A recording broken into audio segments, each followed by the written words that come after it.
निष्ठावंत भाव भक्ताचा स्वधर्म निर्धार हे वर्म चुको नये निष्काम निष्ठळी विठ्ठली विश्वास पाहू नये वास आणि एकांची प्रस्तुत सेवेकरता निवडलेला अभंग जगद्गुरु जगतवंदनीय वैराग्याचे मूर्तिमंत पुतळे असलेले वारकरी संप्रदायाचे महामेरू असलेले जगद्गुरु संत तुकोबा यांचा 3 चरणांचा आपल्या सर्वांच्या कदाचित पाठात असणारा परिचयात असणारा उत्कृष्ट असा अभंग सेवेकरता निवडला आहे। विठ्ठल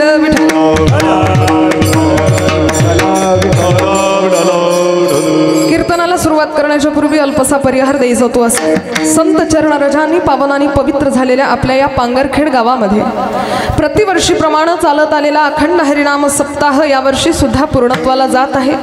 पूर्णत्वाला जाताना 6व्या दिवसाची कीर्तन सेवा आपण सर्वांनी माझ्यासारख्या अल्पज्ञानी पामराच्या वाटेवर सुपूर्त केली त्याबद्दल संपूर्ण ग्रामस्थांचे प्रथमतः ऋण व्यक्त करते। विठ्ठल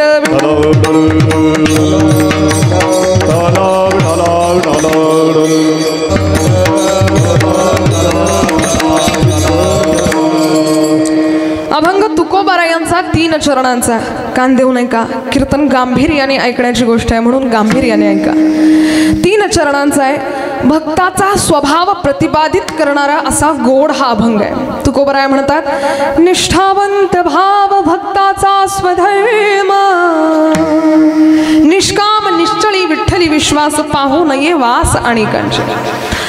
संपूर्णतः या खरं तर या अभंगामध्ये तुकोबरायांनी भक्ताचे 7 लक्षण सांगितलेले आहेत। ज्याप्रमाणे नववधू आणि नवीन जो वर आहे लग्न मंडपामध्ये गुरुजी सांगतील ब्राह्मण देवता सांगतील तसे फेरे घेतात 7 फेरे घेतात आणि एकमेकांना पुढल्या जन्मी पुढच्या 7ही जन्मी एकमेकांना 7 करण्याचं वचन त्या ठिकाणी देतात।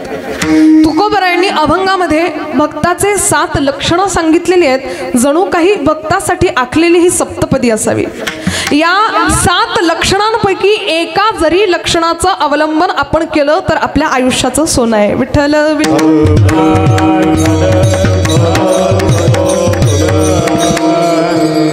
मुळात भक्ताचं लक्षण तुकोबरायांनी सांगावं पण तुकोबराया आम्ही इतके अज्ञानी आहोत की आम्हाला भक्त कुणाला म्हणावं हेच कळत नाही। बरोबर आहे ना? तसंही तुकोबरायांनी एका ठिकाणी आणखीन सांगितलेलं आहे की भक्त ऐसे जाणा जे देही उदास गेले आशा पाश निवारोनी। कुणाला म्हणायचं भक्त विषय तो त्यांचा झाला नारायण नावडे जनधन माता पिता ज्याचा विषय नारायण व्हावा ज्याच्या स्मृतीमध्ये केवळ आणि केवळ भगवत भक्तीचा गंध दरवळावा ज्याच्या नेत्र सुखांमध्ये पांडुरंगाचं दर्शन व्हावं ज्याची टाळी फक्त आणि फक्त भजनासाठी असावी ज्याचे पाय कीर्तनाकडे वळावेत ज्याच्या अंतर्हृदयामध्ये भक्ताविषयी ममत्व असावं वात्सल्य असावं भगवंताविषयी अतूट प्रेम असावं त्याला भक्त म्हणावं। नाहीतर आपण कोण आहोत? आपण भक्त नाही आपण फक्त आहे महाराज हो की नाही? फक्त फक्त का म्हणते मी ऐकताय ना आपण काय करतो देवासमोर गेलो की देवा फक्त एवढं दे बाबा फक्त एवढी इच्छा पूर्ण कर अरे तुला 5 नारळाचं तोरण वाहील फक्त एवढं करू देत एवढं माझ्या मुलाचं लग्न झालं ना की तुला असं असं करतो नवस करायला आपण सुरुवात करतो फक्त एवढं फक्त म्हणता म्हणता आयुष्याची संध्या होते पण ते नवसही जातात चुलीत आणि आपली आळवणही जातं कुणीकडे। म्हणून आपण फक्त आहोत देवाला फक्त एवढं दे तेवढं दे आपण करणारे आहोत। आपण काय जाणावं भक्तीमध्ये किती प्रतीक्षा असावी तितिक्षा असावी। तुकोबा या अभंगाच्या माध्यमातून हेच सांगतात अरे बाबा भक्त कसा असावा त्याचे काही काही लक्षण आहेत। आपण येणाऱ्या काही क्षणांमध्ये श्रवणपान करणारच आहोत। तत्पूर्वी आपण जर स्वतःला भक्त ठरवत असू आपल्याला सवय आहे आपल्याला डांगोरा पिटण्याची सवय असते आम्ही अगदी देवाचं पूजा अर्चा झाल्याशिवाय नामस्मरण झाल्याशिवाय पाण्याचा घोट पित नाही असं डांगोरा पिटत आपण सांगतो पण जेवढं सांगितलं तेवढं गेलं वाया। हा भक्तीचा नियम आहे। भक्तीमध्ये डांगोरा पिटून चालत नाही भक्तीमध्ये अवडंबर अजिबात भगवंताला आवडत नाही। जो जितक्या शांततेने भगवंताला आळवेल त्याच्या जवळ मात्र भगवंत गेल्याशिवाय राहत नाही। विठ्ठल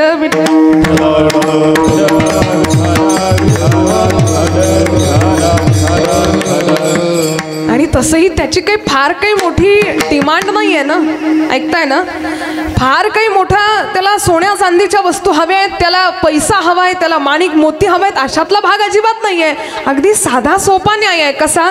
भक्ती प्रेमा विना ज्ञान नको देवा, भक्ती प्रेमा विना ज्ञान नको देवा, अभिमान नित्य नवा तया माझी,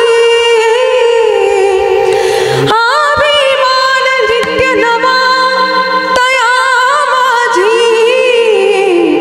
प्रेम सुखा दे, प्रेम सुखा दे, प्रेम सुखा दे, प्रेम सुखा दे, प्रेम सुखा दे, प्रेम सुखा दे,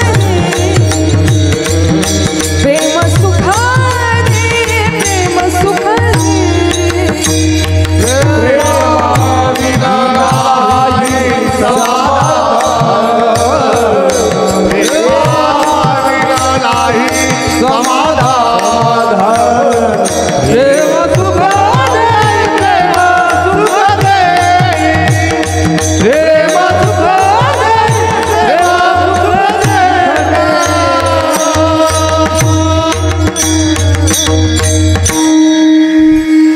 ऐकलं ना सर्वांनी?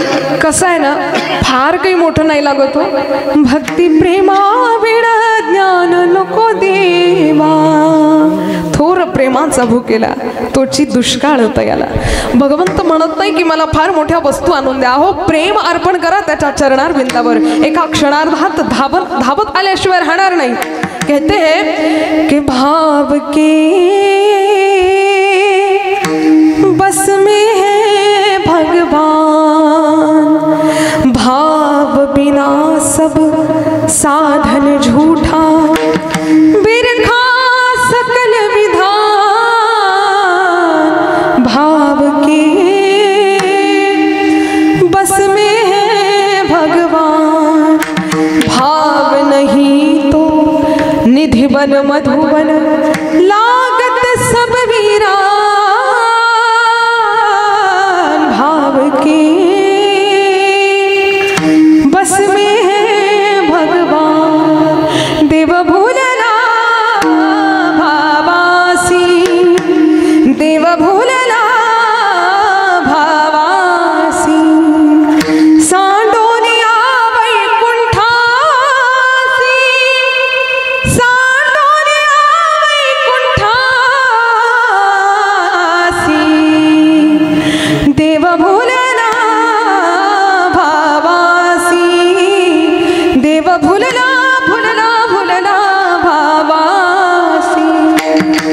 असा भूलतो की मग सांडून या वैकुंठासी, वैकुंठ सुद्धा त्याग करतो माझा भगवंत आणि धावत येतो भाव बघून. विठ्ठल विठ्ठल.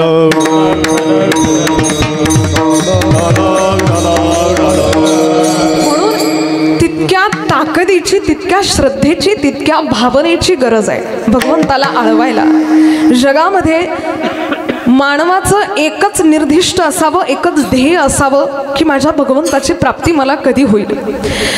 दुःखवश किंवा शोकांतिका समाजाची अशी आहे की आपण पैसे वेचण्यामध्ये आणि संसार थाटण्यामध्ये इतके व्यस्त झालेलो आहोत की आपल्या हृदय मंदिरातली जाणीव निघून गेली की कधीतरी देवही भेटावा. भक्ताची अवस्था कशी असावी?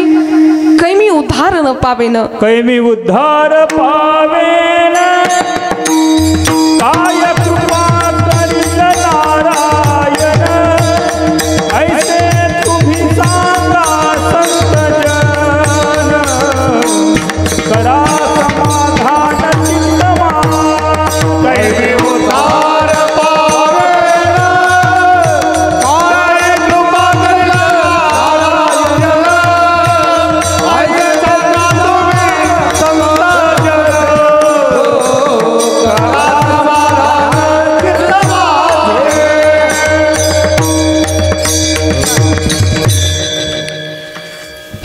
अवस्था असावी, कान देऊ नये का काही मी उद्धार पावेन, काही कृपा करीन नारायण, एवढे सांगा तुम्ही संतजन करा समाधान चित्त माझे. कधी त्याची भेट होईल, कसा तो मिळेल. तुकोबराय म्हणतात अहो मिळेल ना, हरकत नाही, पण काय ना थोडासा भाव अंतःकरणात जागृत करावा लागेल. आणि तो असा तसा नाही, इतक्या ताकदीने इतका दृढ असा तो असावा.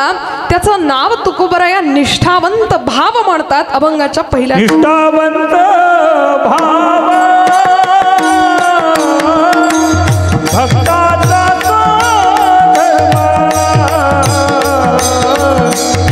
निष्ठावंत भाव भक्ताचा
निर्धार हे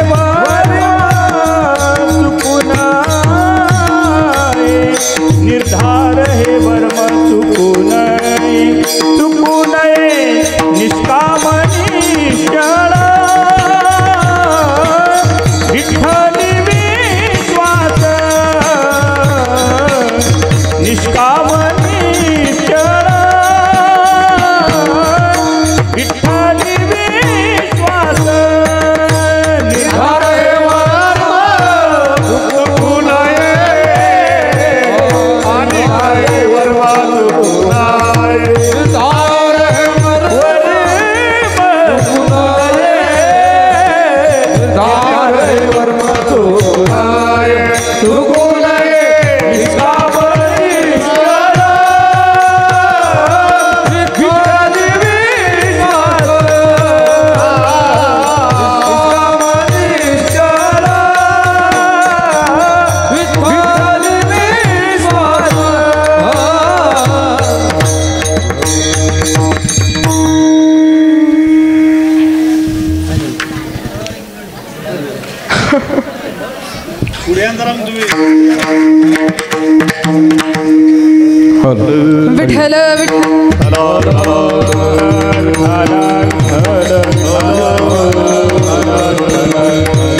नळ आले म्हणून कशा लगबगीनं धावत गेल्या.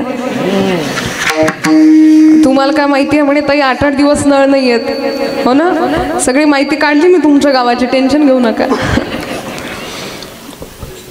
पण आपण निदान जो अभंग श्रवण करतोय तो थोडासा मनात बसवा. कारण नेमका हाच आहे, निष्ठावंत भाव भक्ताचा स्वधर्म. मग काही हो तिकडे, तो भाव नको चुकायला. नळ जरी आले तरी पण त्या भावनेने इथे बसावं. पण हरकत नाही, पाणी ही गरज आहे आणि ते लागतंच. विठ्ठल विठ्ठल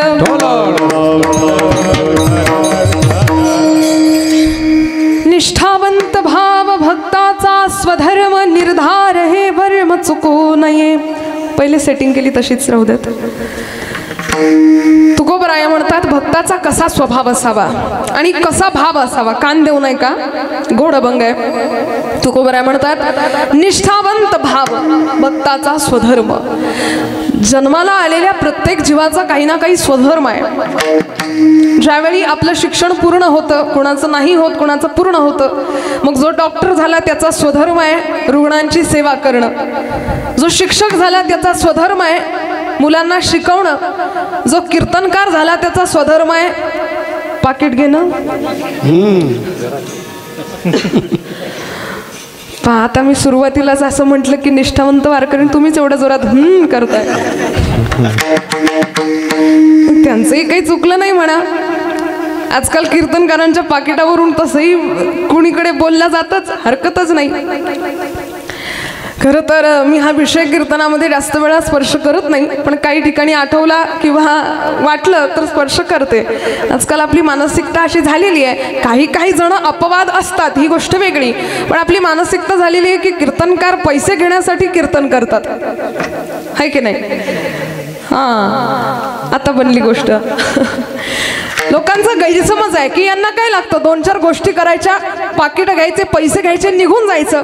धर्माचं हे जे रक्षण होत आहे, एवढं मोठं जे कार्य होत आहे, ते कुणामुळे होत आहे, कसं होत आहे? सर्वस्वी आमचाच झेंडा वर करा असं माझं म्हणणं नाहीये, पण ज्या शिवाजी महाराजांनी, छत्रपती शिवाजी महाराजांनी तुटलेले मंदिर दुरुस्त केलेत, नवे आपला धर्म टिकून राहावा म्हणून संपूर्ण शरीरातलं रक्त सांडलं, आपल्यासाठी कितीतरी लढे दिले. कशासाठी? हा हिंदू धर्म मजबूत राहावा.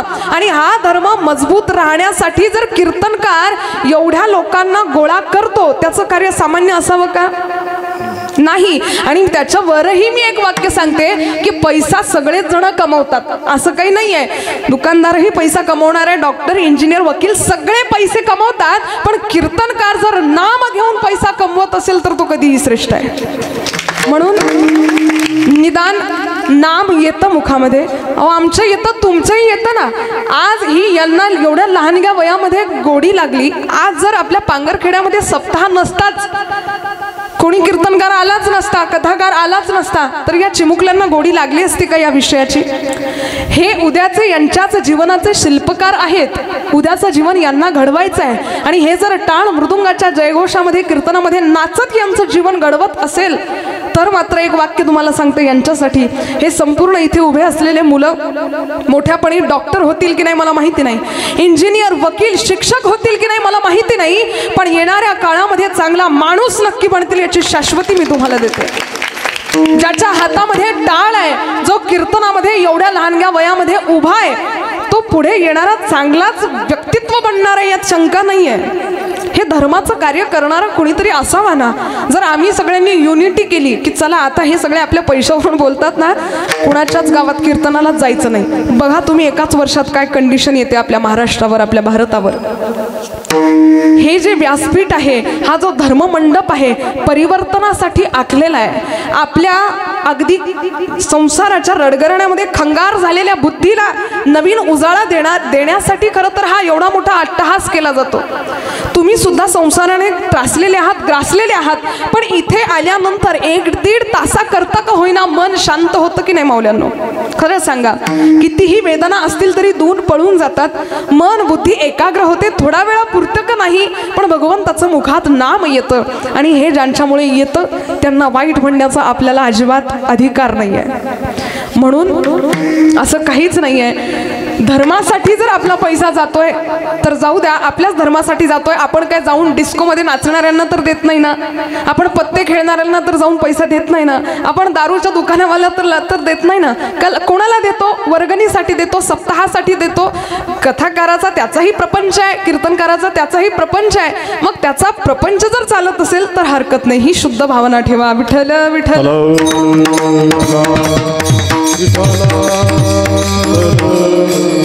आपण चर्चा करत होतो, प्रत्येकाचा आपलासा असा एक स्वधर्म आहे. ऐकताय ना? प्रत्येकाचा स्वधर्म आहे, तसा भक्ताचा सुद्धा स्वधर्म आहे. कुठला? निष्ठावंत भाव, भक्ताचा स्वधर्म. भक्ताने फक्त निष्ठावंत भाव भगवंताच्या चरणी अर्पण करावा, दुसरं काहीच नाही. स्वधर्म, धर्म याच्यासाठी म्हटलं, धर्माच्या असंख्य व्याख्या आपल्या संपूर्ण शास्त्रामध्ये दिलेले आहेत. तसं तर गीतेचं वचन आहे, धर्मो रक्षित रक्षित हा. जो धर्माचं रक्षण करतो त्याचं रक्षण स्वतः धर्म केल्याशिवाय राहत नाही. धर्माच्या असंख्य व्याख्या असंख्य ज्ञानीजनांनी मांडल्या. आपल्याला इतकं खोलावर जायचं नाही, कारण आपण जर धर्म बघायला गेलो तर कदाचित आपलं आयुष्य कमी पडेल आपल्यासाठी. एवढं खोल जायचं नाही, आपण एवढाच धर्म जाणण्याचा प्रयत्न करायचा. कुठला? खरा तो एकची धर्म जगाला प्रेमार पावे, जगी जे हीनाती पतिता, जगी जे दीन पद दलिता, कुणाला व्यर्थ हीन वावे, जगाला प्रेमार पावे. प्रभूची लेकरे सारी, तयाला सर्वही प्यारी, तयाला सर्वही प्यारी, कुणाला तुच्छ लेखावी, जगाला प्रेमार पावे. एवढा धर्म जरी आपण जाणला तरी आपल्या आयुष्याची सार्थकता आहे. आणि तसंही ते म्हणतात ना, हीच हमोची प्रार्थनान, हेच हमोचे मागणे, मानसाने मानसाशी मानसा समवागणे, हीच हमोची प्रार्थनान. आजकाल एवढंच बाकी राहिलेलं आहे. खरंच माणूस जर माणसासोबत माणसासारखा वागायला लागला ना तर प्रत्येकाच्या घरात आनंद येईल. पण आपण दुःखी का आहोत माहितीये का तुम्हाला? आपल्या जीवनामध्ये आपल्या वाटेवर दुःख आलं म्हणून आपण दुःखी नाहीये, शेजारच्याचं सुख पाहून आपण दुःखी आहे. की हा इतका आनंदामध्ये कस काय, याच्याकडे 4 व्हीलर गाडी कस काय, आपल्याकडे का नाही, याच्याकडे 2 व्हीलर गाडी कसं काय. दुसऱ्यांचं दुःख पाहून एका माणसाने थोडंसं देवाचं नामस्मरण केलं, भगवंत प्रसन्न झाले. देवाने विचारलं काय पाहिजे तुला? हा म्हणाला, देवा मी जेव्हाही आवाज देईल तेव्हा तुम्ही समोर आले पाहिजे. देव म्हणाले, हे बघ बाबा असं तर काही जमणार नाही मला, पण तरी आता तू आवाज देशील त्यावेळेस भक्ताची मागणी पूर्ण करणं भगवंताचा स्वभाव आहे, तर तू ज्यावेळी बोलवशील त्यावेळेस मी येईल. पण हे बघ माझी सुद्धा एक अट आहे. काय आहे देवा अट? म्हणे मी येईल तुझ्या मागणीला, मी येईल धावत, पण तुला जर मी 1 वस्तू दिली तर शेजारच्याला 2 देईल. हा म्हणाला ठीक आहे. आता याला वाटलं की चला एवढं पचवून घेऊ, काही हरकत नाही. दुसऱ्या दिवशी सकाळी झोपेतून उठला आणि मनामध्ये अभिलाषा केली आणि देवाला आळवलं, देवा भरपूर दिवस झाले सायकलवर फिरतोय, मला एक गाडी दे. देवाने याला एक गाडी दिली आणि शेजारच्याला, बोला ना जरा, शेजारच्याला 2 दिल्यात. पण शेजारच्या घरात वाकून पाहिलं 2 गाड्या, याचा थोडासा जळफळाट झाला. पण याला वाटलं जाऊ दे, आता देवालाही वचन दिलेलं आहे आपण, काय हरकत. पुन्हा दुसऱ्या दिवशी देवाला आवाज दिला, देवा 4 व्हीलरवर फिरायचा कंटाळा आला. आता देव सोपाच झाला होता म्हणून मग लगेच दुसऱ्या दिवशी सांगितलं, देवा मला एक 4 व्हीलर पाहिजे, चांगल्यात चांगल्या कंपनीची, चांगल्या ब्रँडची. देवाने याला 4 व्हीलर दिली आणि शेजारच्याला 2 दिल्या. आता मात्र याचा जास्तच जळफळाट व्हायला लागला, याला 2 कस काय मिळाल्या? बरं ठीक आहे, तरी मनावर आवर घातला. तिसऱ्या दिवशी मागणी केली, देवा भरपूर दिवस झाले साध्या घरात राहतोय, आता मात्र एक मोठा बंगला मला बांधून दे. देवाने याला 1 बंगला दिला आणि शेजारच्याला 2 दिले. आता मात्र याचं काही संतुलन राहिलं नाही. म्हणे शेजारच्याला एवढं आपल्यापेक्षा डबल मिळायला लागलं, विनाकारणच मिळायला लागलं, आपण विनाकारण देवाला मागितलं. चौथ्या दिवशी देवाला आवाज दिला आणि देवाला सांगितलं, ज्या गाडीवरून मी फिरतोय तोच त्या सुद्धा गाडीवरून फिरतोय, देवा माझा ऍक्सिडेंट कर आणि माझा एक पाय मोड. याचा 1 मोडला आणि शेजारचाचे. तेव्हा याला हसू आलं, म्हणे वा आता बरं झालं. दुसऱ्या दिवशी पुन्हा देवाला आवाज दिला, म्हणे देवा माझ्या 4 व्हीलरचा ऍक्सिडेंट कर, माझा 1 हात मोडून टाक. याचा मोडला आणि याचे 2 मोडलेत. तिसऱ्या दिवशी सांगितलं, देवा पुन्हा सांगितलं, देवा माझा 1 डोळा फुटून जाऊ दे. याचं 1 फुटलं आणि याचे 2 फुटले. जसं जसं याचं नुकसान होत गेलं तसं तसं याला आनंद होत गेला. पण हा मनुष्य विसरून गेला होता की अरे त्याचं दुःख पाहता, त्याचं सुख पाहता पाहता तू स्वतःला लुळं पांगळं करून घेतलंस ना, हो की नाही? उगाच त्याच्या सुखावर तू जळफळाट केला आणि स्वतः दुःख ओढवून घेतलं. आपली सुद्धा तीच कंडिशन आहे. हो म्हणा की नाही म्हणा, आपल्याला दुसऱ्यांचं चांगलं होत आहे हे पाहिल्यानंतर मात्र दुःख व्हायला लागतं. म्हणून अशी भावना अजिबात माणसाची नसावी. मानसाने मानसाशी मानसा समवागणे, हीच हमोची प्रार्थना. एवढंच आपल्या मनामध्ये असावं. आपलं माझं चांगलं कर देवा आणि माझ्यासोबत शेजारचंही चांगलं कर, हरकत नाही. हा शुद्ध भाव ज्याचा झाला त्याला भगवंत नक्कीच जवळ घेतल्याशिवाय राहत नाही. विठ्ठल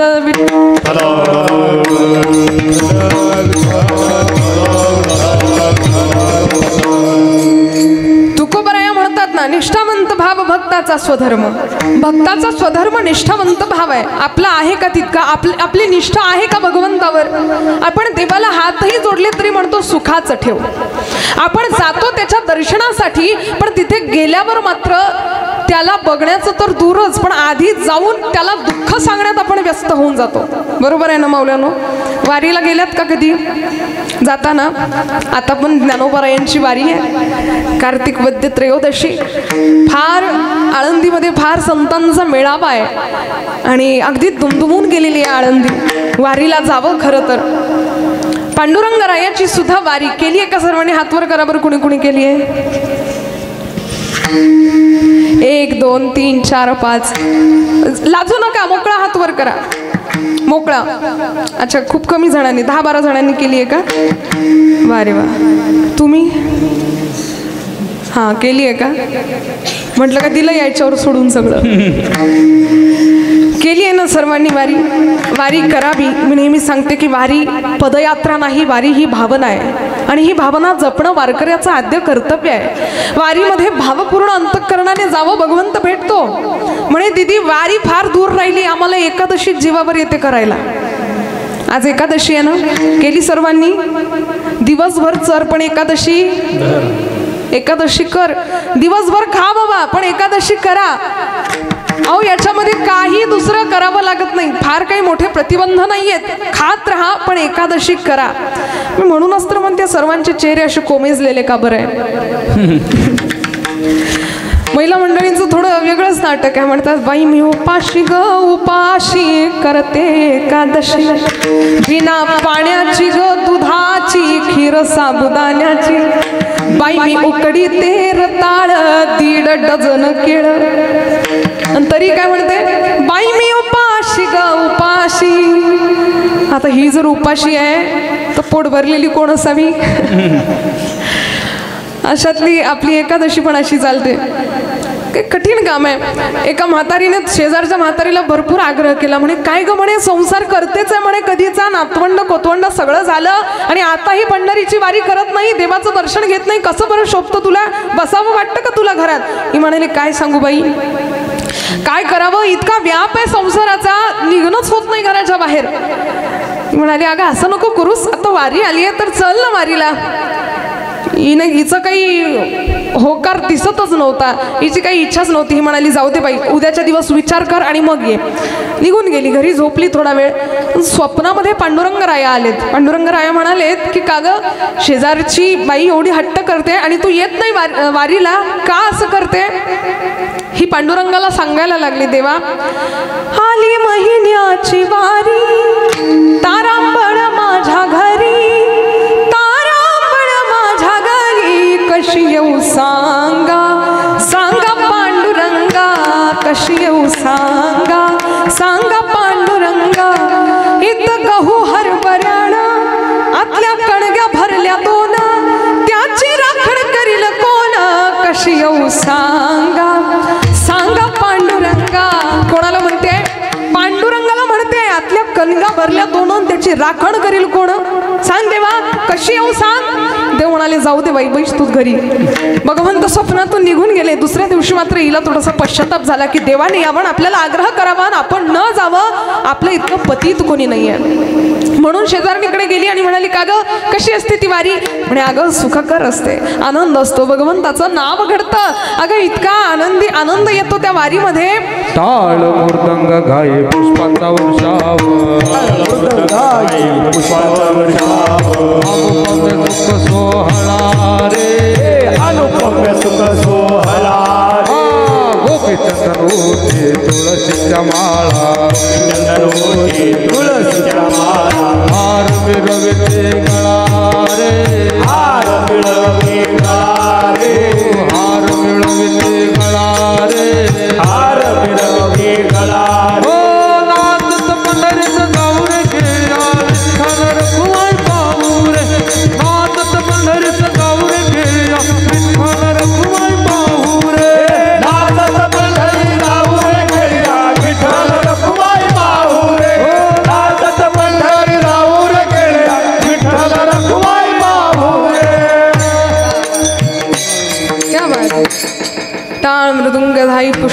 वर्षाव अनुपम्य सुख सोहळा रे, सुख सोहळा आहे तिथे, इतका आनंदी आनंद आहे.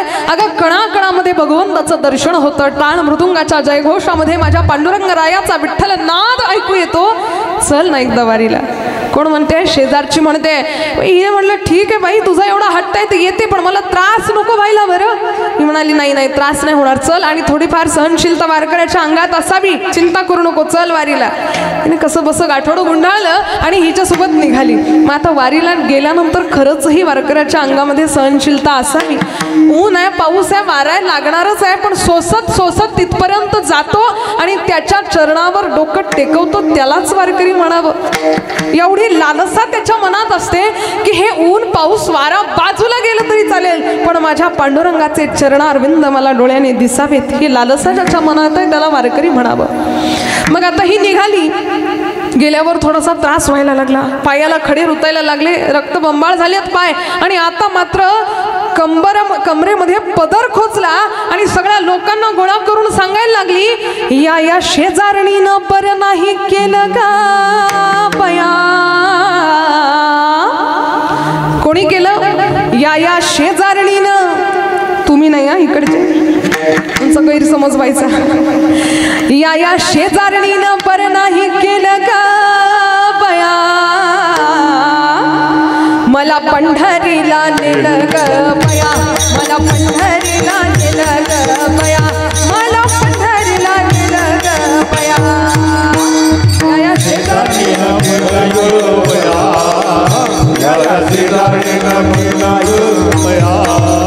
मला पंढरीला नेलं ग बया, मला पंढरीला नेलं ग बया, मला पंढरीला नेलं ग बया. या पंढरपुरामध्ये तुळशीच्या बागा, काय म्हणते? या पंढरपुरामध्ये तुळशीच्या बागा, आणि तिथे कुठेच नाही बसायला मला जागा. या शेजारणीनं, या शेजारणीनं, या शेजारणीनं बरं नाही केलं ग बया, मला पंढरीला नेलं ग बया, मला पंढरीला नेलं ग बया, मला पंढरीला नेलं ग बया. या शेजारीला केलं ग बया, या शेजारीला केलं ग बया, मला पंढरीला नेलं ग बया, मला पंढरीला नेलं ग बया, मला पंढरीला नेलं ग बया. अशी शेजारी आहे का तुमच्याकडे? आहे का? आहे ना? नाही असायलाच हवी बरं. जी शेजारीण म्हणत असेल चल पंढरीची वारी करूयात, जी शेजारीण म्हणत असेल चल कीर्तनाला जाऊयात, जो मित्र म्हणत असेल कीर्तनाला जाऊयात, भगवंताचा नामघोष नामचिंतन आपल्या कानांनी ऐकूयात, ते मित्रमंडळी किंवा मैत्रिणी परवडल्यात. पण ज्या म्हणत असतील अगं चल शेजारच्या गल्लीमध्ये भांडण सुरू आहे, कोणाचं सुरू आहे पाहून येऊ, असं म्हणणारी दूर राहिलेली बरी. म्हणून जायचं त्या वारीला. काय आनंदी आनंद आहे. आता ही माऊली ज्ञानोबारायांचा समाधी सोहळा सुरू आहे. 9वी पासूनच उत्सवाला सुरुवात झालेली आहे. खरंच जर तो क्षण आठवला तर हृदय गदगद होतं माऊल्यांनो. अगदी लहान लहान ते मुलं, 4 भावंड आहेत. आई वडिलांनी देहांत प्रायश्चित्त केलं. आवाज वाढवा थोडा. आई वडिलांनी देहांत प्रायश्चित्त केलं आणि हे मुलं आई वडिलांपासून पोरके झालेत. आईसाहेब मुक्ताबाई अगदी लहान आहे. कान देऊ नये का मातांनो, ज्यावेळी विठ्ठलपंत आणि माता रुक्मिणीला समाधी घ्यायची होती ना, जलसमाधी, देहांत प्रायश्चित्त करायचं होतं, त्यावेळी आधीच निवृत्ती दादाला आईसाहेब छोटीशी मुक्ताबाई तिची वेणी घालायला शिकवायची. रुक्मिणी माता, हे बघ निवृत्ती दादा अशी वेणी घालायची बरं माझ्या मुक्ताची. निवृत्ती दादा विचारावा, आई तू असं का शिकवते ग मला? हे बघ निवृत्ती, तुला आलं पाहिजे. अरे तू सर्वांचा मोठा भाऊ आहेस, तुला स्वयंपाक सुद्धा यायला हवा. माझ्या मुक्तीची वेणी घालत जा हा निवृत्ती.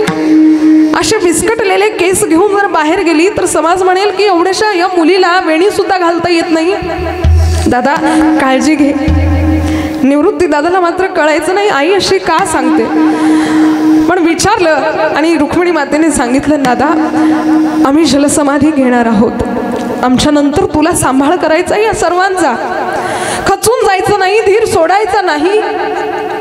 आम्ही तुमच्याच जवळ उपस्थित आहोत असा भास कर आणि या मुलांना छत्र दे. आई वडिलांचा आता यापुढे तूच यांचा आई आहेस, तूच यांचा वडील आहेस. निवृत्ती दादाने हुंदका गिळावा, कारण मी जर रडतोय असं माझ्या लहान भावंडांना कळलं तर यांना सुद्धा रडू येईल. निवृत्ती दादाने हुंदका गिळावा. त्यानंतर जलसमाधी झाली, देहांत प्रायश्चित्त झालं आणि आता आई वडिलांविना पोरकी झाली ही चारही भावंड. भिक्षावळी मागायला जायचे, माधुकरी मागायला जायचे तर अगदी पदरामध्ये त्यांच्या माती दगड टाकण्यात यायचे. एवढंच नाही, संन्यासाची पोर म्हणून हिणवलं जायचं. सकाळ सकाळी ज्ञानोबाराया एक दिवशी इंद्रायणीमध्ये आंघोळ करण्यासाठी गेलेत. इंद्रायणीमध्ये प्रवेश करावा ज्ञानोबारायांनी आणि 4-5 लोकांनी तिथे यावं. छोट्याशा त्या ज्ञानोबारायांच्या पाठीमध्ये मारावं आणि म्हणावं, अरे संन्यासाचा पोर तू आणि आमच्या पवित्र इंद्रायणीला अपवित्र करतोयस, लाज कशी वाटत नाही तुला. ज्ञानोबारायांनी म्हणावं, असं काय करता. आम्हाला आमच्या गळ्यामध्ये जाणवं यावं, आम्हाला शुद्धीपत्र मिळावं म्हणून आमच्या आईबाबांनी देह सोडला हो, आणि तरी तुम्ही आम्हाला संन्यासाची पोर म्हणून हिणवताय. ज्ञानोबारायांची करुणावाणी कोणी ऐकायलाच तयार नव्हतं. सगळेजण आपल्या रस्त्यावरून डावलून द्यायचे.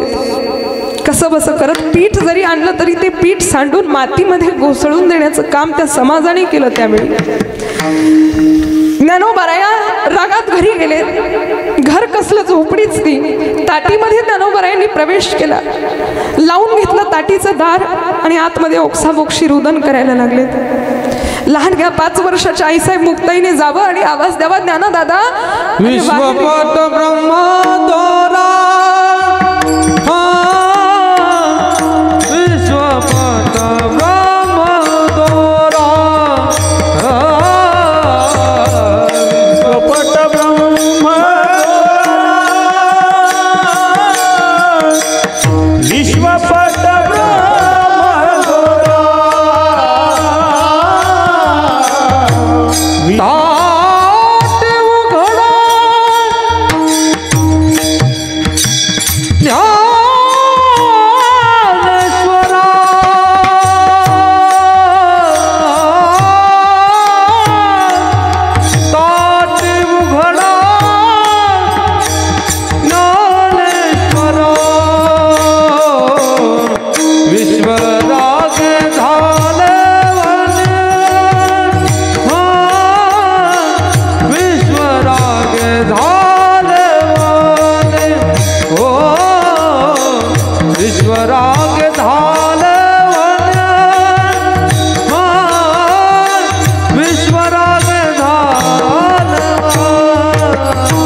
विश्वपट ब्रह्मदोरा ताटी उघडा ज्ञानेश्वरा.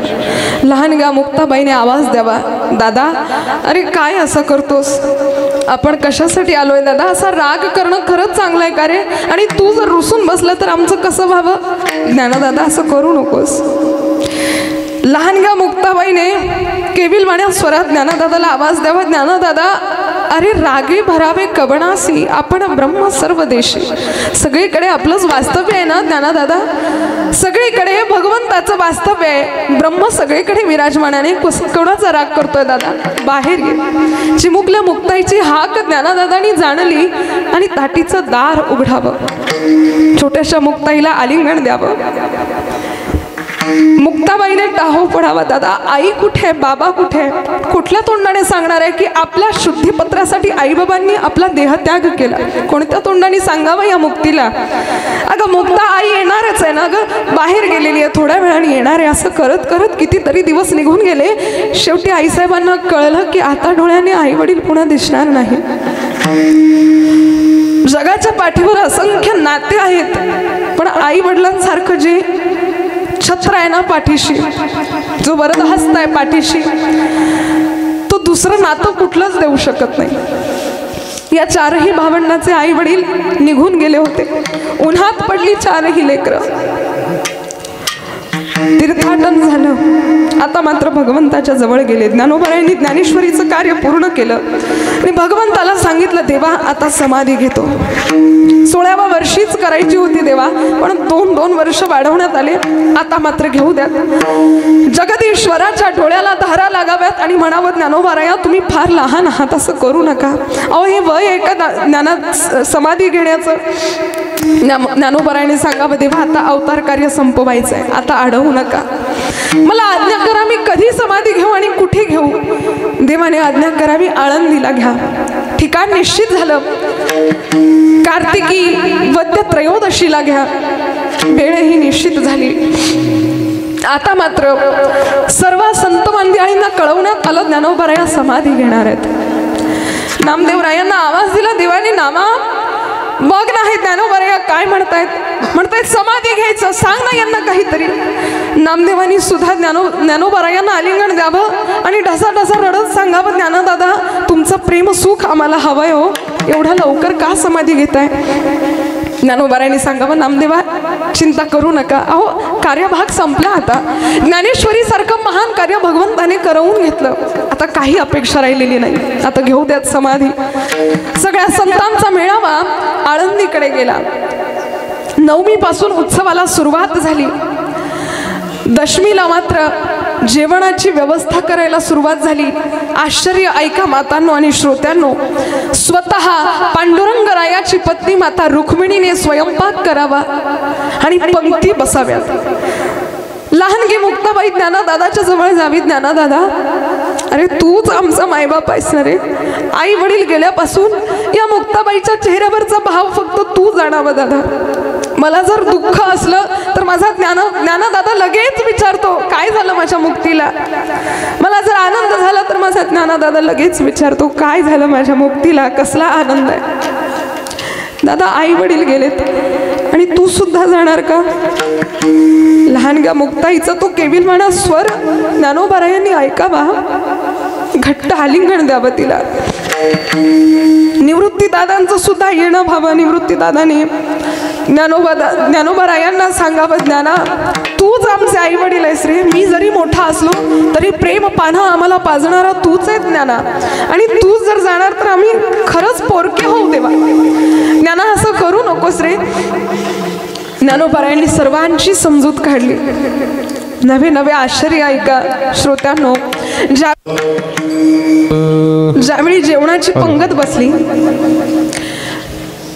नामदेवराया बसलेत, शेजारी भगवंत बसलेत, सगळेजण बसलेत जेवायला. नामदेवरायांनी ज्ञानोबारायांच्या मुखाकडे बघितलं आणि हुंदका आवरला गेला नाही. जेवत्या ताटावरून भरलेल्या अन्नावरून उठून गेलेत नामदेवराया, दूर गेलेत आणि ओक्साबोक्षी रडायला लागलेत. पांडुरंग परमात्मा धावत गेला नामदेवरायांच्या पाठीशी आणि नामदेवरायांना विचारलं, नामा का तुम्ही रडताय? अहो तुम्ही रडताय हे जर माझ्या माऊलीने बघितलं, छोट्याशा मुक्ताईने बघितलं तर तिलाही रडू येईल ना नामा. असं करू नका, चला मी तुम्हाला जेवू घालतो. नामदेवरायांनी सांगावं, देवा अहो कशाचंच दुःख नाहीये दुसरं, पण हे काय वय आहे का देवा समाधी घेण्याचं? अवघ्या 22 वर्षाचे हे ज्ञानोबाराया. समाजासाठी एवढं मोठं कार्य करावं आणि स्वतःला समाधीस्थ करवून घ्यावं. या ज्ञानोबरायांसाठी डोळ्यात पाणी येतंय देवा, कसं बरं यांचं अंतःकरण असेल. भगवंताने सांगावं, नामया तू चिंता करू नकोस. अरे मला पण भरून येतंय नामया, पण आता सध्या तरी ज्ञानोबरायांसमोर थोडा वेळ बस, जेवण करू आपण. बळजबरी घेऊन गेलेत. माझ्या भगवंताने ग्रास भरवावा नामदेवरायांच्या मुखामध्ये, ज्ञानोबरायांच्या मुखामध्ये. हुंदका दाटून यावा. निवृत्तीनाथाने ज्ञानदेवरायांना गच्च आलिंगन द्यावं. त्या केली. मुक्ताबाईने पुन्हा जवळ यावं आणि ज्ञानदादाला जवळ आलिंगन देऊन ज्ञानदादाला सांगावं, ज्ञानदादा मी तुझी प्रत्येक गोष्ट ऐकेल, पण माझं एक काम कर ना ज्ञानदादा. पांडुरंगराया आणि रुक्मिणीला सांग ना की आमचे आई वडील आमच्या जवळ नाही आहेत, आमचा दादा सुद्धा दूर चाललाय, तुम्ही मात्र आम्हाला पोरकं करू नका, तुम्ही मात्र जवळ घ्या. केविलवाणा स्वर ऐकल्यावर मात्र ज्ञानदादाच्या दोन्ही डोळ्याला धारा लागल्यात आणि जगदीश्वराला हात जोडून सांगतायत, देवा पांडुरंगा माझ्या मुक्ताबाईला सांभाळा बरं, दूर करू नका, लहान आहे, 5 वर्षाची, काही कळत नाही, तिला सांभाळा. भगवंताने मुक्ताबाईला आलिंगन द्यावं. माता रुक्मिणीने हात धरावा, चल मुक्ताबाई आपण स्वयंपाक करूयात, असं म्हणत कसं तरी बिचारीचं मन विचलित करावं. जगाचा बाप सुद्धा रडावा त्या ज्ञानोबरायांच्या समाधीच्या वेळी. आपले हे 2 थोटके अश्रू काय आहे त्याच्यासमोर, काहीच नाही. एकादशीचं व्रत झालं, त्यानंतर द्वादशीला पारणं झालं, कान्होपाठकांचं कीर्तन झालं. आता मात्र संपूर्ण समाजाला रडू यायला लागलं की आता काहीच दिवसात म्हणजे त्रयोदशीलाच माझ्या ज्ञानोबराया जाणार आहेत. द्वादशीचं पारणं झालं. आईसाहेबांनी, आई रुक्मिणीने आईसाहेब मुक्ताबाईला समजवावं. मुक्ताबाईने नेहमी नेहमी ज्ञानदादाकडे धावत जावं आणि ज्या गोष्टी घडलेल्या आहेत त्याचं स्मरण व्हावं. कसा त्रास दिला रे ज्ञानदादा आपल्याला, कसं आपण पोळी भाकरी आणत होतो आणि कसं हे मातीला मिळवून देत होते ना, किती त्रास देत होते आपल्याला. पण पांडुरंगराया पुन्हा पुन्हा समजूत काढायचे, अगं मुक्ताबाई आता जुन्या गोष्टी नको काढूस, उशीर होईल समाधीला. आणि ज्ञानदादा आपल्या सर्वांमध्ये विराजमान आहे बरं, महाविष्णूचा अवतार, अगं तो स्वतः भगवंताचा अवतार आहे, चिंता करू नकोस मुक्ते, मी आहे ना तुझ्याजवळ. विचार करा मावल्यानं एकदा डोळे बंद करून, 5 वर्षाची लहान किती मुलगी, आई वडिलांचं छत्र नाही, दादा आहे तर दादा सुद्धा समाधी घ्यायला चालला. आणि किती किती तिला सांगण्यात येत आहे की मुक्ताबाई शांत हो, काही नाही होत, काही नाही होत. काय समजूत काढावी तर एवढूशा बालकाची, किती दुःख पचवावं त्यांनी. त्रयोदशीचा दिवस उगवला आणि आता भगवंताच्या संपूर्ण अंगाचा थरकाप व्हायला लागला. माझ्या ज्ञानदादाला, माझ्या ज्ञानोबरायांना आता समाधीस्थ करायचं आहे. देव निवृत्ती यांनी दोन्ही कर धरलेत, एकीकडून भगवंत आहे, एकीकडून निवृत्ती दादा आहेत. आणि आता मात्र समाधीच्या जवळ समाधीमध्ये बसवलं. देव निवृत्ती आले, धरले 2 कार, देव निवृत्ती आले, धरले 2 कर, देव निवृत्ती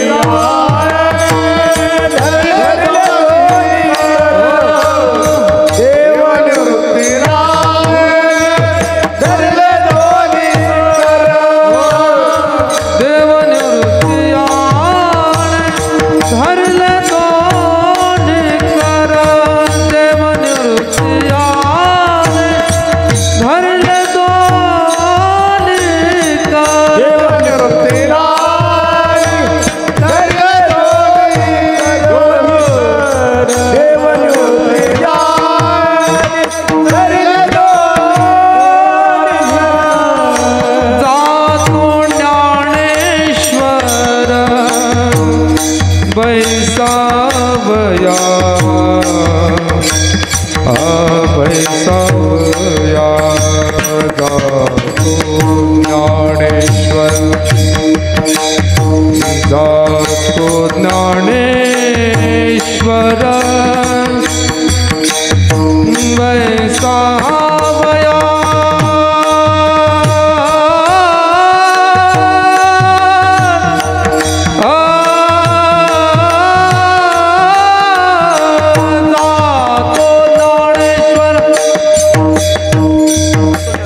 जातो ज्ञानेश्वर,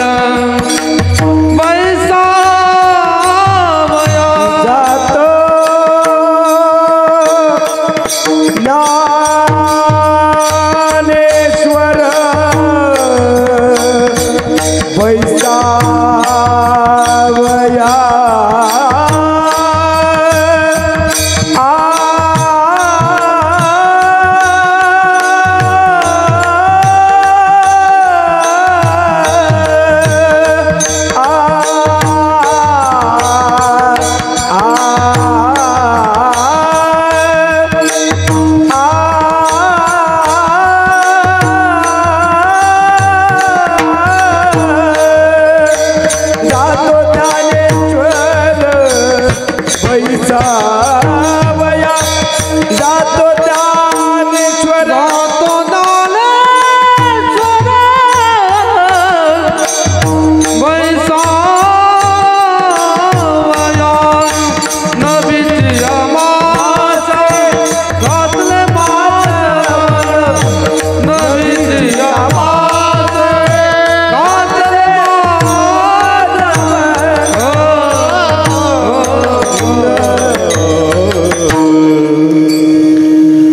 देव निवृत्ती आणि धरिले दोन्ही कर आणि जातो ज्ञानेश्वर बैसावया. एकीकडून भगवंताने हात धरला, एकीकडून निवृत्ती दादाने धरला. समाधीच्या आधी भगवंताने सुद्धा विचारलं होतं ज्ञानोबराया काहीतरी मागा ना, मला वरदान मागा ना, काहीतरी मी देईल तुम्हाला.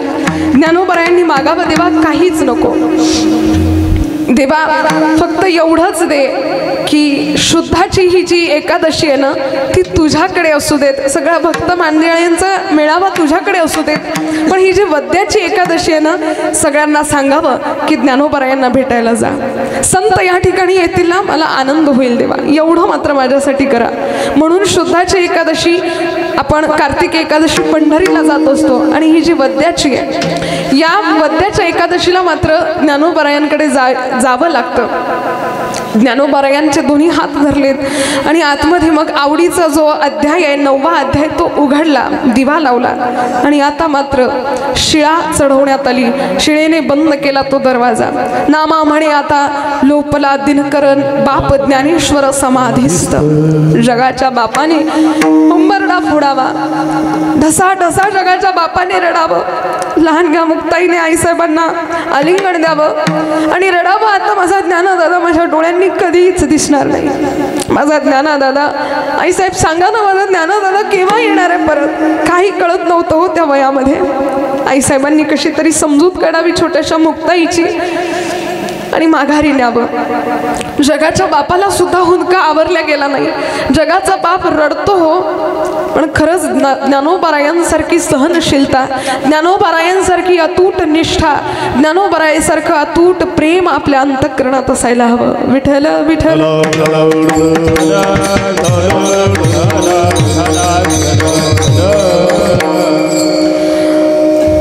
अशा ज्ञानोबरायांचा संजीवन समाधी सोहळा आज संपूर्ण महाराष्ट्रामध्ये. खरंच समाधी सोहळ्याच्या दिवशी निष्ठावंत वारकऱ्याच्या डोळ्यामध्ये अश्रुधारा असतात, कारण माऊलींचा हा जो जीवनचरित्राचा भाग नुसता कानाने ऐकला, डोळ्याने ते चित्र आठवलं जरी तरी एकेका डोळ्याला 4-4 धारा लागतात. आईसाहेब मुक्ताबाई छोटीशी होती. सगळ्यांची ज्यावेळेस समाधी झाली त्यावेळेस भगवंत आले होते, असंख्य संत त्या ठिकाणी आले होते, पण आईसाहेबांनी कोणालाच त्रास दिला नाही. मुक्ताबाई कडाडली वीज निरंजनी जेव्हा, त्याच वेळी आईसाहेब गुप्त झाली त्या ठिकाणी. आणि कार्यभाग तुम्हाला सांगते, सामान्य कार्य नव्हतं. खानदेशची कवयित्री बहिणाबाई चौधरी त्यांनी सुंदर वर्णन केलं. ते म्हणतात, माझी मुक्ताई मुक्ताई माझी मुक्ताई मुक्ताई 10 वर्षाचं लेकरू चांगदेव योगियान चांगदेव योगियान इले मानिला रे गुरु इले मानिला रे गुरु. माझी मुक्ताई मुक्ताई माझी मुक्ताई मुक्ताई. चांगदेव किती वर्षाचे होते माहितीये का? 1400 वर्षाचे होते चांगदेव. पण तरी सुद्धा लहानग्या मुक्ताबाईला गुरु त्यांनी मानावं इतका असामान्य असा अधिकार आईसाहेबांचा. गुरुपुत्र झालो मुक्ताईचा, गुरुपुत्र झालो मुक्ताईचा.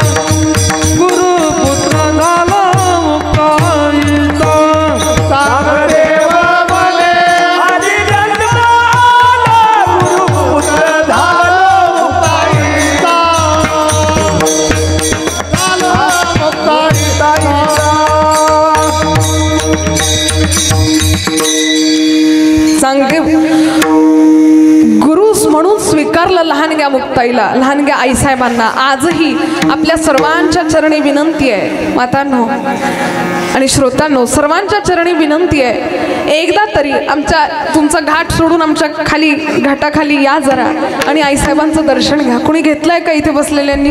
घेतलेलं आहे बऱ्याच जणांनी. नक्कीच तिकडच्या भागामध्ये आलात म्हणून नाही तर स्पेशली आईसाहेबांचं दर्शन घ्यायचं म्हणून तिथपर्यंत या. लहानगी मुक्ताई आहे हो. ज्ञानोबा दादावर खूप प्रेम आहे तिचं आणि ज्यावेळी आपण भक्त मांदियाळी तिला भेटायला जातो अतिशय आनंद होतो. तुम्ही जर ते स्वरूपही बघाल आईसाहेबांचं, गोंडस आहे, लहान गे असं आईसाहेब दिसतात डोळ्यांनी आणि मग त्यांचा तो त्याग आणि त्यांचं ते चरित्र आठवतं की खरंच इतक्या लहानग्या पोरीने कसं बरं एवढं सगळं स्वीकारलं असावं.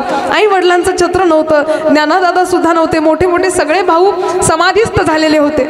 म्हणून आईसाहेबांच्या दर्शनासाठी एकदा तरी मुक्ताईनगरला येऊन आईसाहेबांचं दर्शन घ्या अशी विनंती सर्वांच्या चरणावर आहे. विठ्ठल विठ्ठल.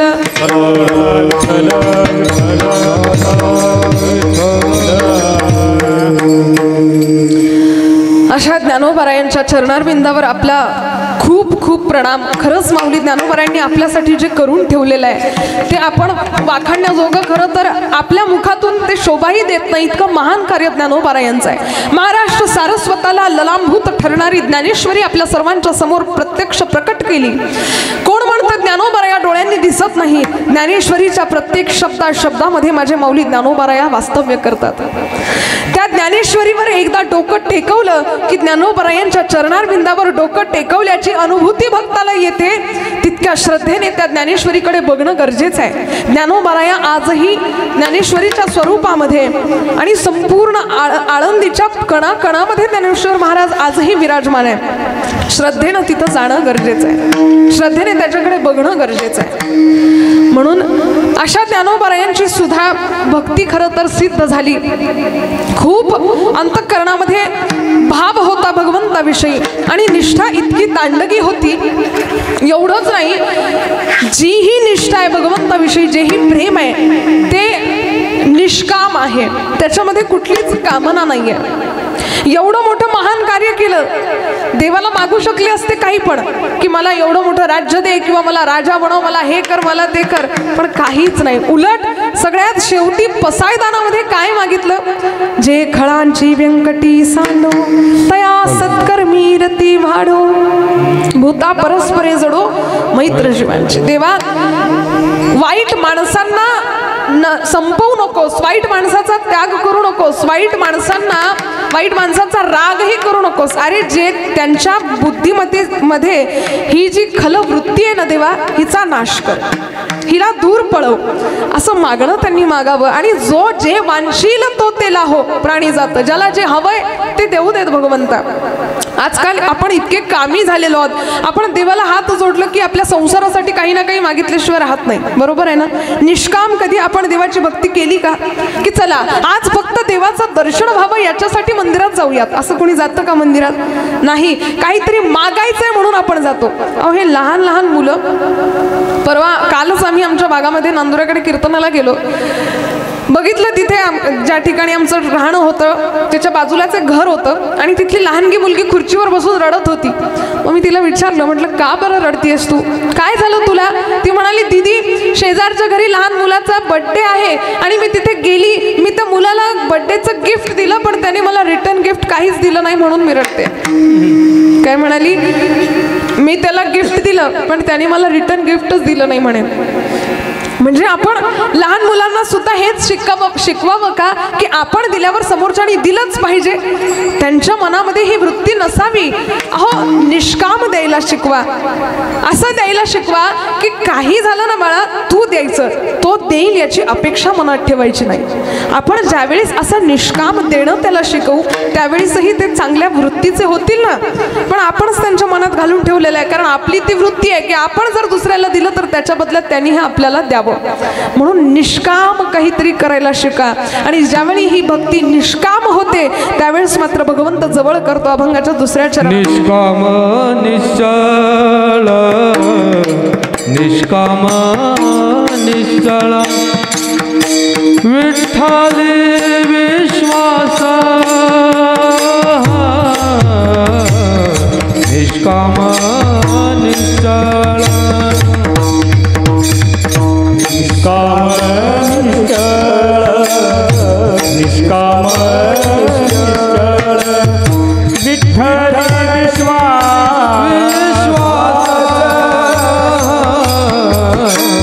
निष्काम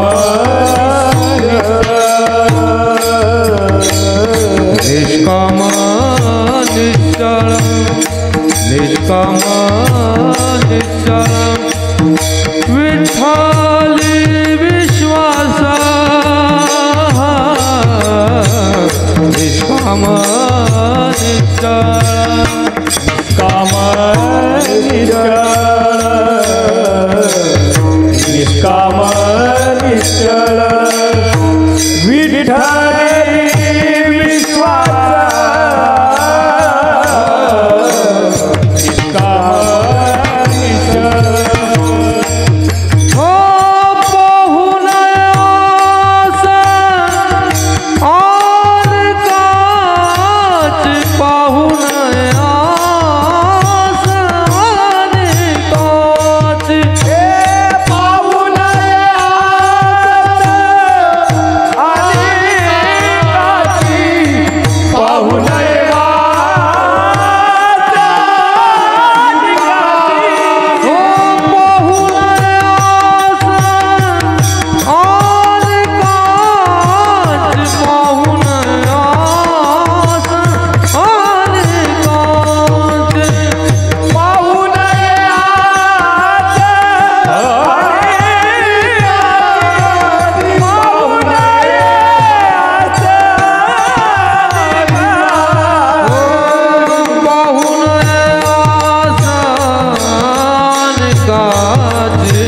निष्काम निश्चळ निष्काम निश्चळ विठ्ठले विश्वास निष्काम निश्चळ निष्काम निष्काम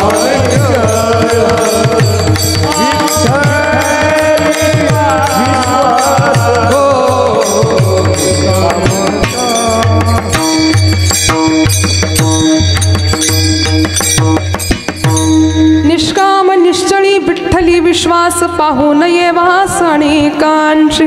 इतक्या ताकदीचा विश्वास निष्ठावंत भाव त्याच्या चरणारविंदावर अर्पण करावा. मग दुसऱ्या कोणाची वाट बघण्याची गरजच पडत नाही. तो असा जवळ घेतो की नंतर मग भक्ताला सोडत नाही.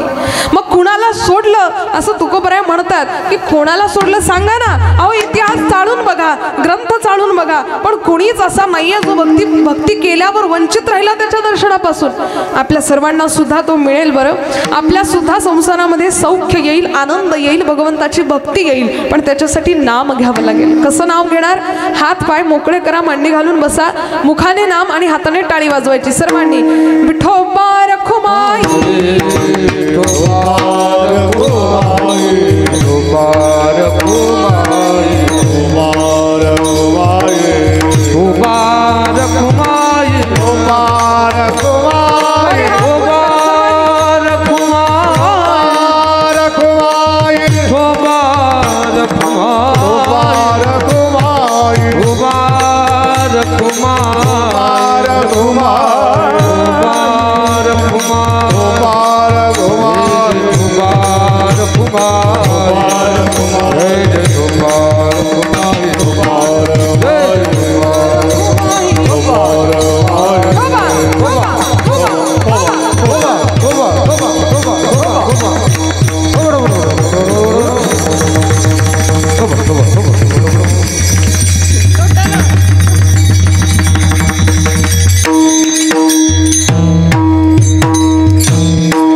गोपालांसाठी.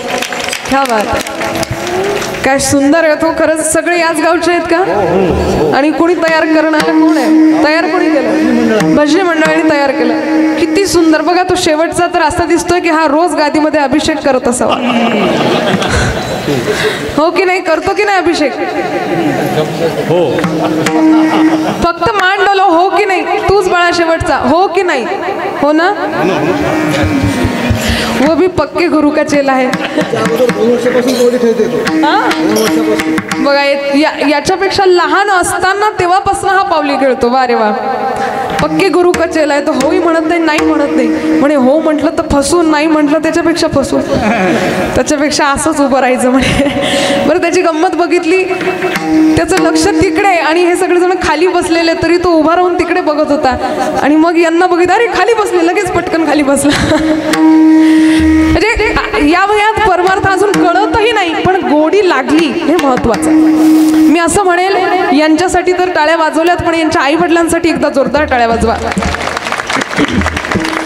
मी तुम्हाला आधीच सांगितलं की इतक्या लहान वयामध्ये खरंच कीर्तनाची गोडी लावणं हे खरंच आईबाबांचं आद्य कर्तव्य आहे. आणि खरंच लहान मुलं जर असे येत असतील कीर्तनामध्ये, तरणा भाग्यवंत नटे हरी कीर्तनात, तर उद्याचं भविष्य उज्ज्वल आहे, यात अजिबात शंका नाही. म्हणून आता अशी छान तयारी करा की आता यांना गायनही यायला पाहिजे, वादनही यायला पाहिजे, नाही का? आपल्याच गावामध्ये एक असं सुंदर भजनी मंडळ उभं राहावं की अगदी तोडीच तोड, कोणालाच तोड नाही, अशा पद्धतीचं त्यांचं सुद्धा गायन, वादन, पावली खेळणं वगैरे सगळं काही असावं. या प्रयत्नात तुम्ही राहा नक्कीच. त्यानंतर खरंच कौतुकास्पद आहे हे सगळेजण, यांना शिकवणारे सुद्धा जे आहेत भजनी मंडळी, त्यांचं सुद्धा खूप खूप कौतुक आहे. तर अशाच आनंदाच्या वातावरणामध्ये आपण लगेच कीर्तनाला समारोप जे शेवटकडे नेणार आहोत. खरं तर माझं लक्षच राहिलं नाही टायमिंगकडे, पण मी ज्यावेळेस सर्वांचे चेहरे पाहिले त्यावेळेस समजले हां आता 12 वाजलेत. नाही बरं, गमतीचा भाग वजा करा. मी जेव्हापासून इथे आली या गावामध्ये सगळ्यांचे चेहरे प्रसन्न आहेत. एकाही माता माऊलीच्या, एकाही पुरुष मंडळीच्या चेहऱ्यावर असा भाव नाहीये की आता उशीर झाला किंवा झोप येते किंवा एक जांभई देताना सुद्धा मी इथे कोणी बघितलं नाही, खरंच नाही बघितलं. इतके सगळेजण उत्स्फूर्त असे श्रोते जर रोज रोज लाभले तर असाच आनंद येईल कीर्तनामध्ये. पण काही काही ठिकाणी असं असतं, 100 रुपये देऊन बळजबरी आणून बसवले की काय असे चेहरे असतात. ते सूर्यफुलाचं फूल जसं कोमेजलेलं असतं तसे असतात. पण इथे अजिबात तसं दृश्य बघायला मिळालं नाही. सर्वजण अगदी प्रसन्न आहेत आणि सर्वांनी भगवंताच्या या नामस्मरणाचा खूप खूप आस्वाद घेतला असं म्हणायला हरकत नाही. विठ्ठल विठ्ठल.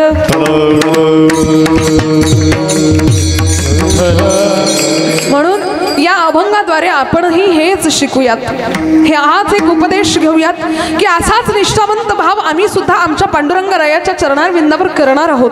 तुकोबाराय म्हणतात, असं कोणीच नाहीये जगभरामध्ये की ज्याने भक्ती केली आणि त्याला देव भेटला नाही. अभंगाच्या 3ऱ्या चरणामध्ये म्हणे ऐसा कोण उपेक्षिला, तुका म्हणे ऐसा कोण उपेक्षिला, तुका म्हणे ऐसा कोण उपेक्षिला, तुका म्हणे ऐसा कोण उपेक्षिला, तुका म्हणे ऐसा कोण उपेक्षिला, तुका म्हणे ऐसा कोण उपेक्षिला, तुका म्हणे ऐसा कोण उपेक्षिला, तुका ऐसा कोण उपेला,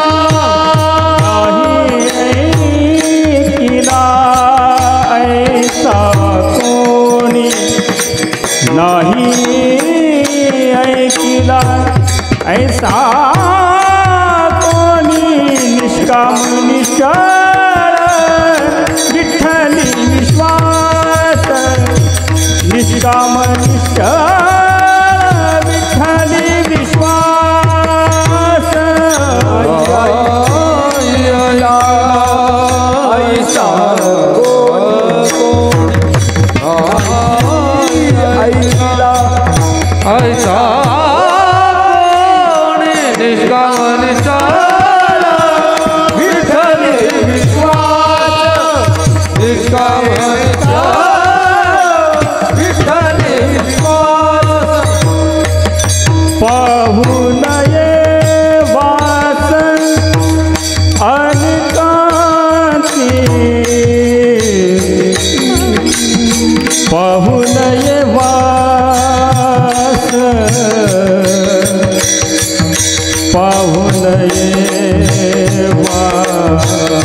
अनेकांची अनेकांची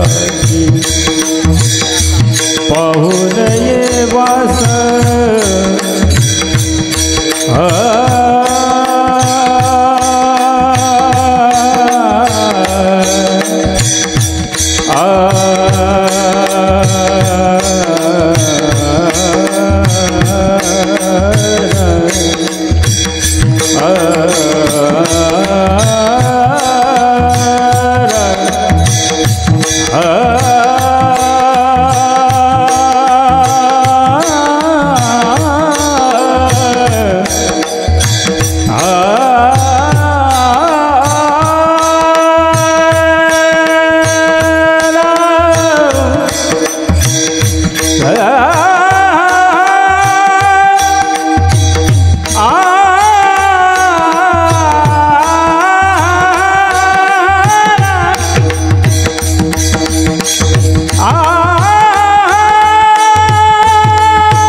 पाहून ये वास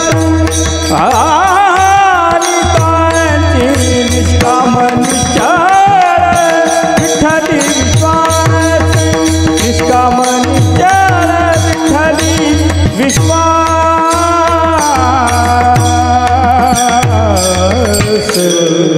टाळ्या वाजवा सर्वांनी. सुंदर गायन केलं. गंधर्वाचं गायन वादन फिक्क पडावं इतके उत्कृष्ट मंडळी आपल्याकडे आहेत. इतकं सुंदर गायन, समय सूचकता. मी माझ्यासोबत घडलेला नेहमी एक किस्सा सांगत असते महाराज. समय सूचकता कशी असावी. मधात सुंदर सुंदर प्रमाण उचललेत सर्वांनी. अगदी मी एका ठिकाणी कीर्तनाला गेले, अगदी सगळी व्यवस्था चांगली होती. माईक सिस्टीम, डेकोरेशन, सगळे गायक वादक सगळे चांगले होते. फक्त लोक जे ऐकायला कमी आलेले आहेत ते कमी होते. जेही लोक ऐकायला आलेले आहेत ते कमी होते, खूप कमी होते संख्या. माणसांची कमी, बायांची पण भरपूर कमी. मग मी नुसतं एवढं म्हटलं सगळी व्यवस्था अगदी उत्कृष्ट आहे, पण खेद या गोष्टीचा वाटतोय की तुम्ही सगळे कमी संख्येने उपस्थित आहात. काय म्हटलं? सगळी व्यवस्था चांगली आहे अगदी, पण खेद या गोष्टीचा वाटतोय की तुम्ही सगळे कमी संख्येने आला आहात. मागच्यांनी प्रमाण उचललं. नको खेद करू कोणत्या गोष्टीचा, पथी लक्ष्मीचा जाणत आहे. मग मी पण म्हटलं आता पुढचं कीर्तन तुम्हीच करा. असं होतं बऱ्याच ठिकाणी, पण असं इथे नाही असं सांगण्याचा अर्थ आहे. सर्वांनी अगदी समयसूचकतेने प्रमाण दिलं. सर्वांनी वादन सुद्धा सुंदर केलं दादांनी. त्याच्यानंतर या बालगोपालांमुळे तर आणखीनच जास्त कार्यक्रमाला सुंदर अशी शोभा आली. म्हणून आता सुद्धा अभंगच्या शेवटी जाताना तुकोबरायांचा म्हणायचा अर्थ नेमका असाच असेल की नाही मला माहिती नाही, पण जसे आईवडिलांचे संस्कार आहेत, गुरूंनी दिलेला आशीर्वाद आहे, गुरूंनी दिलेले संस्कार आहेत, कान्होबरायाची, पंढरीनाथाची, गजानन महाराजांची कृपा पाठीशी आहे आणि त्याच्या बळावर काहीतरी बोलण्याचा आपल्या सर्वांच्या समोर फक्त प्रयास केला. येत्या 1 ते 1.5 तासापासून आपण सर्वांनी माझ्या वाणीचा स्वीकार केला. आपल्या सर्वांच्या चरणी मी नतमस्तक होते. एकदा स्वतःसाठी सुद्धा जोरदार टाळ्या वाजवा. का वाजवा म्हटलं? कारण संसारातले काही 1-1.5 तास काढून आपण इथे पंढरीनाथासाठी आलोत म्हणून टाळी वाजवा म्हटलं. त्याच्यानंतर पुनश्च एकदा मला या ठिकाणी बोलवल्याबद्दल आपल्या सर्वांचे ऋण व्यक्त करते. 2 मिनिटं आईसाहेबांचं भजन या ठिकाणी होईल आणि अवघ्या 2 मिनिटासाठी सर्वांच्या चरणारविंदावर पुनश्च एकदा विनंती करते, आपल्या मुलांना चांगले संस्कार लावा.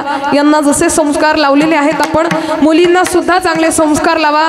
प्रत्येक आईने मुलीला सांगत चला, मुलींनो घराच्या बाहेर निघताना डोक्याला कुंकू असावं, अंगभर वस्त्र असावेत आणि बापाच्या इज्जतीचा मान राखावा. अशा वृत्तीने जर बाहेर निघायचं असेल तर बाहेर निघ, अन्यथा घराच्या आत पाऊल नाही टाकलं तरी चालेल असं बजावून मुलीला सांगावं.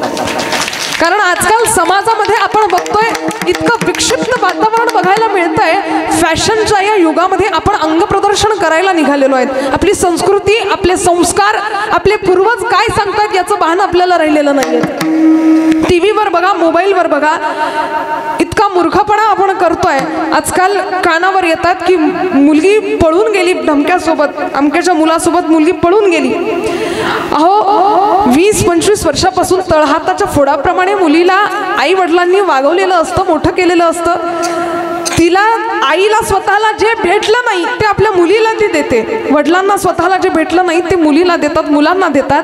आणि 20-22 वर्षाचे झाले, आपल्याला परत फुटलेत की मग मात्र कॉलेज लाईफच्या नावाखाली आपण वाईट कर्म करावेत आणि भलत्याच मुलाचा हात धरून पळून जावं. ही संस्कृती आपल्याला शिकवते का? आपल्या आईबाबांचा मान राखणं हे सर्वात मोठं कर्तव्य आहे आपलं. तुम्हाला सांगते, या संपूर्ण पृथ्वी तलावर आपले हितचिंतक केवळ आपले आई वडील आहे. शेजारचं म्हणा किंवा सगळे संबंधी म्हणा, चांगल्या गोष्टी आपल्याला कधीच सांगणार नाही. आपलं जर वाईट झालं तर त्याच्यावर, त्या जखमेवर मीठ चोळायला सुद्धा आल्याशिवाय राहणार नाही.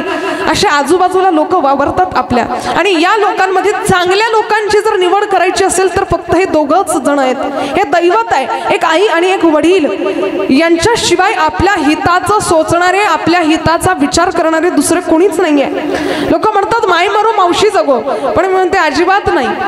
जे प्रेम आई देऊ शकते ती मावशी कधीच देऊ शकत नाही, कुणीच देऊ शकत नाही. निदान त्यांच्या प्रेमापासून उत्तराई होण्यासाठी का होईना, पण त्याच्या इज्जतीचं बाण राखणं आपल्या हातात आहे. अहो ज्यावेळेस चौकामध्ये मोठं बॅनर लागलेलं असताना की अमक्याची मुलगी जिल्हास्तरीय स्पर्धेमध्ये प्रथम क्रमांक हिने पटकावला, तिचा फोटो ज्यावेळेस दिसतो तो त्या बापाच्या डोळ्याला धारा लागतात. अशा निधड्या छातीने सर्वांना सांगत असतो की चौकामध्ये ज्या मुलीचा बॅनर लागलेला आहे ना ती माझी मुलगी आहे, तो माझा मुलगा आहे. आणि हा आनंद त्याच्या डोळ्यामध्ये जर बघायचा असेल तर आपलं कर्तृत्व चांगलं ठेवा. लहानपणीपासून छत्रपती शिवाजी महाराजांच्या गोष्टी ऐका, त्यांनी जे आपल्यासाठी केलेलं आहे त्यांचा त्याग ऐका, समर्पण ऐका, त्यांचा लढा ऐका, ते आठवा. आणि आपल्या मनामध्ये कधीतरी चांगल्या विचारांचं रोप सुरुवात व्हायला हवं वाढण्यासाठी. मोगरा फुलला इवलेसे रोप लाविले द्वारी, मग त्याचा वेल मोठा होतो, पण आधी रोप लावणं गरजेचं आहे. या सात्विक विचारांचं रोप आपल्या हृदय मंदिरामध्ये लावा. शोकांतिका वाटते आज समाजाची, ज्या शिवाजी महाराजांनी या संपूर्ण महाराष्ट्राचं रक्षण केलं, कान देऊ नये का? त्या राजाने कधीच मुलगी नाचवली नाही, तर नेहमी मुलगी वाचवण्याचं काम या ठिकाणी केलेलं आहे. आणि आपण आज भलत्याच मुलीचा व्हिडिओ मोबाईलमध्ये बघायचा. अहो दहीहंडीचा कार्यक्रमासाठी लाखोच्या संख्येने तरुण त्या ठिकाणी एकत्रित होतात. एक मुलगी लावणी करते आणि हा आपल्या महाराष्ट्राचा तरुण तिची लावणी बघायला जातो. कितपट हे योग्य आहे? राजांनी आपल्याला हे शिकवलं का? अहो शत्रूची मुलगी सुद्धा आई स्वरूपामध्ये त्यांनी बघितली, मातेच्या स्वरूपामध्ये त्यांनी बघितली. आणि आपण आज काय करतोय त्या महाराष्ट्रामध्ये? मुलींना सुद्धा आग्रहाची विनंती आहे, आयांनो आपल्या मुलींना एक वेळा स्वयंपाक नाही आला तरी चालेल, ती नाही शिकली तरी चालेल, पण जर शत्रूने तिच्यावर वाईट नजरेने पाहिलं तर तिला शिकवावं की घराच्या बाहेर निघल्यावर जर शत्रूने तुझ्याकडे वाईट नजरेने पाहिलं तर आईसाहेब जिजाऊंचा चेहरा आठव आणि त्या शत्रूच्या छाताडावर बसून त्याच्या नरड्याचा घोट घे, माघारी तशी परत येऊ नकोस. मुलींना शिकवावं, मुलींना बळ द्यावं. स्वयंपाक वगैरे ह्या सगळ्या गोष्टी येतच राहतील, ती शिकत राहील, पण ज्या वेळेला तिच्यावर संकट येईल ना ती स्वतः खंबीर असावी. आणि या भावांना सुद्धा विनंती आहे, व्यसनाच्या अधीन जर जात असाल तर आजच सावध व्हा.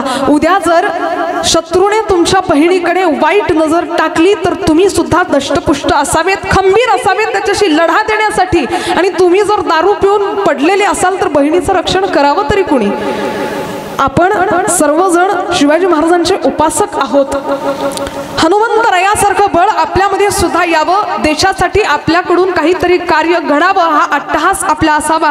आजकाल जगामध्ये परिस्थिती अशी आलेली आहे की बच्ची घर में अपने महफूज नहीं रह पाएगी, भूल गए हम हिंदुस्तानी हर तालीम शराफत की, सीख रहे हैं मगरिब की हम ABCDEFG, अब ना कोई शर्म रही रिश्तों में और ना मर्यादा, बेटी को लूटे वालिद और पोती को लूटे दादा, और बहन पर भाई की नजरों के चलते वार है, इस सारी बेशर्मी के हम खुद भी जिम्मेदार हैं, इस सारी बेशर्मी के हम खुद भी जिम्मेदार हैं.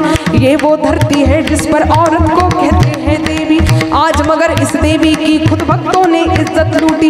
गांव शहर हो मंदिर हो होटल हो चाहे स्कूल हो, हर जगह भद्दे फितरे क्या माल मस्त हो कूल हो। इससे भी बढ़कर भद्दे अल्फाज सुनाई देते हैं, बच्चे तक अपनी माता को हाय डियर कहते हैं। ये कैसी देसी शराफत कैसे शिष्टाचार है, इस सारी बेशर्मी के हम खुद भी जिम्मेदार हैं, इस सारी बेशर्मी के हम खुद भी जिम्मेदार हैं। ये वो धरती है जिस पर औरत को कहते हैं देवी, आज मगर इस देवी की खुद भक्तों ने इज्जत लुटी। काय काय शब्दामध्ये तिला हिनवल्या जातं। विचार करा, या मातेची गरिमा आपल्याला राखायची आहे, छत्रपती शिवाजी महाराजांची गरिमा आपल्याला राखायची आहे। स्वर्गामध्ये सिंहासन थाटून बसलेला तो राजा आपल्यामुळे आनंदित व्हावा याच्यासाठी आपलं जगणं असावं। स्वातंत्र्यवीर सावरकर म्हणायचे, देहाकडून देवाकडे जाताना मधात देश लागतो आणि या देशाचे आपण देणे लागतो। या देशासाठी काहीतरी कर्तृत्व आपल्याकडून व्हावं हा अट्टहास करा, योग्य मार्गाला लागा, हरीचं नाम घ्या, आपल्या ग्रंथांचं वाचन करा, ज्ञानेश्वरीचं वाचन करा। हीच विनंती आपल्या सर्वांच्या चरणारविंदावर करते आणि झालेली सेवा गजानन महाराजांच्या चरणारविंदावर समर्पित करते।